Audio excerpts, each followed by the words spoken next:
حضرت عبداللہ ابن مسعود رضی اللہ تعالیٰ عنہ روایت کرتے ہیں، ان اللہ قاسم بینکم اخلاقکم کما قاسم بینکم ارزاقکم، اللہ رب العزت نے تمہارے درمیان اخلاق اسی طرح تقسیم کی ہیں، اور اخلاق اچھے یا برے، نیکی بجا لانے والے اور بدی اور گناہ بجا لانے والے، یہ جو طبیعتیں ہیں، یہ جو اخلاق ہیں، یہ جو مزاج ہیں، جس کی وجہ سے ہم مختلف احوال پاتے اور مختلف طبقات اور درجات میں شامل ہوتے ہیں، یہ اخلاق بندوں میں اسی طرح تقسیم ہوتے ہیں جیسے رزق تقسیم ہوتا ہے، اور رزق سے مراد صرف کھانا پینا نہیں ہے، اس میں شکل و صورت ہے، جسامت ہے، قوت ہے، دماغ ہے، عقل ہے، علم ہے، یہ سارا جو کچھ اللہ دیتا، عزت ہے، جس طرح یہ چیزیں تقسیم ہوتی ہیں اس طرح اخلاق، خلق، دین داری یہ بھی تقسیم ہوتی۔ اور اس پر جو آقا علیہ السلام نے فرمایا ان اللہ یؤتی الدنیا، یہ بات توجہ طلب ہے، حدیث پاک کا نقطہ، یؤتی الدنیا من یحب و من لا یحب، دنیا میں جس کے لیے انسان مارا مارا پھرتا ہے، اور دنیاوی متاع، مال و دولت، جاہ و منصب، عزت، وقار، جس کے لیے انسان سارا کچھ کرتا ہے، فرمایا کہ اللہ رب العزت دنیا ہر اس شخص کو دیتا ہے، خواہ اللہ اسے پسند کرے یا ناپسند کرے۔ دنیا دینے میں اللہ پاک اپنا پسند کرنا یا ناپسند کرنا اس امر کو مانے نہیں بننے دیتا، جسے چاہتا ہے اللہ اس کو بھی دنیا دے دیتا ہے اگر دینے کا فیصلہ فرمائے، جسے اللہ نہیں چاہتا اس کو بھی دنیا دے دیتا ہے۔ دنیا اللہ ہر ایک کو دیتا ہے، خواہ وہ محبوب ہے اللہ کی بارگاہ میں یا مبغوض ہے، اس لیے کافر کو بھی دیتا ہے، نافرمان کو بھی دیتا ہے، ظالم فاسق کو بھی دیتا ہے، فرعون کو بھی دیتا ہے، نمرود کو بھی دیتا ہے، یزید کو بھی دیتا ہے، قاتل کو بھی دیتا ہے، جابر کو بھی دیتا ہے، اور صالح متقی کو بھی دیتا ہے۔ اللہ جس کو محبت کرتا ہے اس کو بھی دے دیتا ہے اگر دینے کا فیصلہ فرمائے، اور جس کو نہیں چاہتا اللہ اس کو بھی دنیا دے دیتا ہے۔ دنیا کی یہ حیثیت ہے۔ لیکن اگلی بات فرمائی وَلَا يُؤْتِ الدِّينَ إِلَّا لِمَنْ أَحَبَّ، مگر دین، روحانی مرتبہ، تقوی، پرہیزگاری، آخرت سے محبت، تدین، دین کا کردار اور دین کا علم اور دین کی نعمت عمل، اللہ پاک صرف اس کو دیتا ہے جس سے اللہ محبت کرتا ہے۔ اور پھر فرمایا فَمَنْ آتَاهُ اللَّهُ الدِّينَ فَقَدْ أَحَبَّهُ، اور یاد رکھو جس کو اللہ دین عطا کر دے، جس کی زندگی میں دین دیکھو،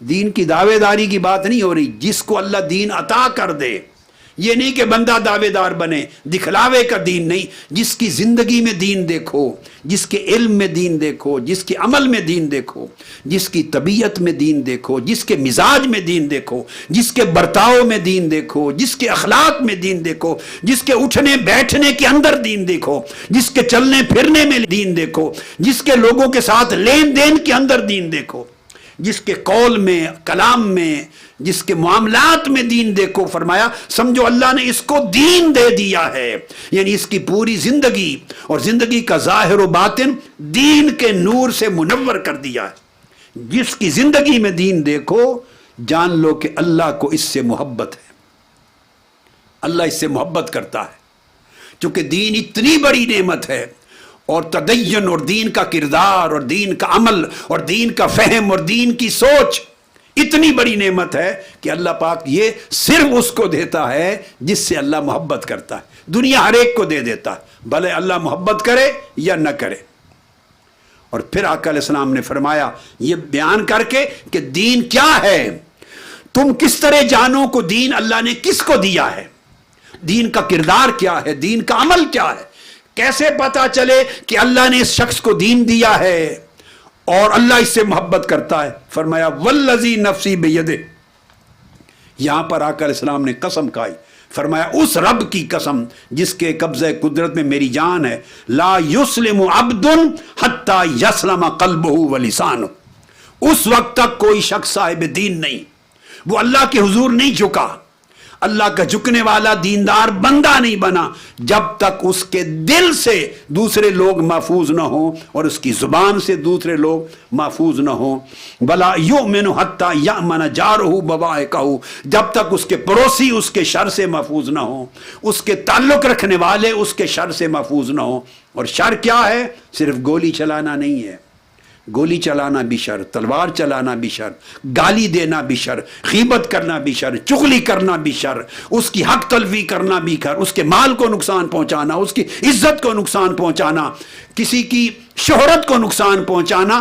الغرض ہر عمل جو اللہ کی معصیت ہے، جو گناہ ہے، نافرمانی اور کسی اللہ کے بندے کی حق تلفی ہے، اگر یہ ہوگا تو اس کا مطلب ہے اس بندے کے پاس دین نہیں ہے.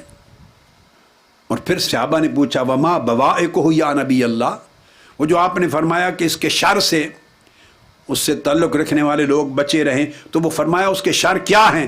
قال غشمہ و ظلمہ، بندے کا کسی کی حق تلفی کرنا اور کسی کے ساتھ ظلم اور ناانصافی سے پیش آنا. اب یہ حق تلفی ظاہر کرنا نہیں ہے، حق تلفی کرنا. اگر آپ دل میں بھی کسی کو برا جانتے ہیں اور وہ حقیقت میں اس برائی کا حقدار نہ تھا تو آپ خشم و ظلم کے مرتکب ہو گئے. اگر زبان سے کہا اوپر سے تو وہ تو آپ نے ظلم کو ظاہر کیا، جو دل میں چھپایا ہوا تھا. دل میں جب کسی کی برائی آ گئی، دل میں جب کسی کی تذلیل آ گئی، کسی کو حقارت سے سمجھ لیا، آپ نے دل کے اندر کسی کو برا جان لیا تو ظلم کر لیا.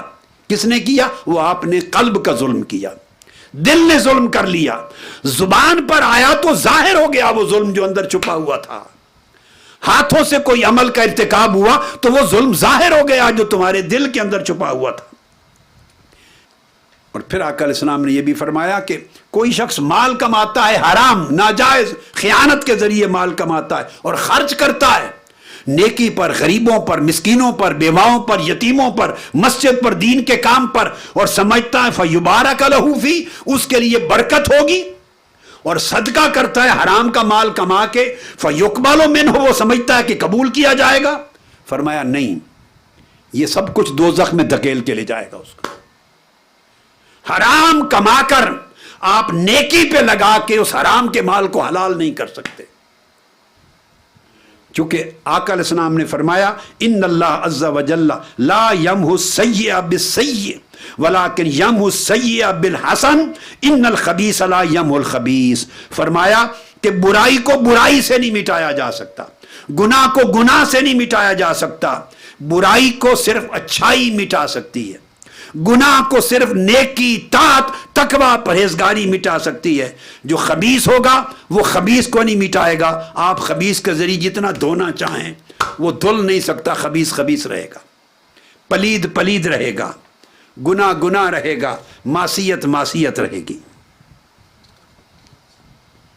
اس طرح حضرت ابو ذر غفاری رضی اللہ تعالیٰ عنہ فرماتے ہیں کہ میں مسجد میں داخل ہوا، مسجد نبوی میں آقا علیہ السلام اکیلے تنہا تشریف فرما تھے، اکیلے بیٹھے تھے. اس دن قریب جا کے میں نے پوچھا وقلت یا رسول اللہ ای المؤمنین اکمل ایمانا.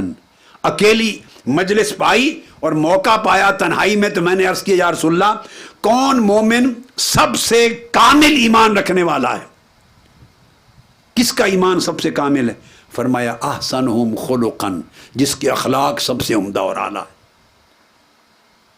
پھر میں نے پوچھا یا رسول اللہ فای المؤمنین اسلم، سب سے محفوظ اور اچھا مسلمان کون ہے؟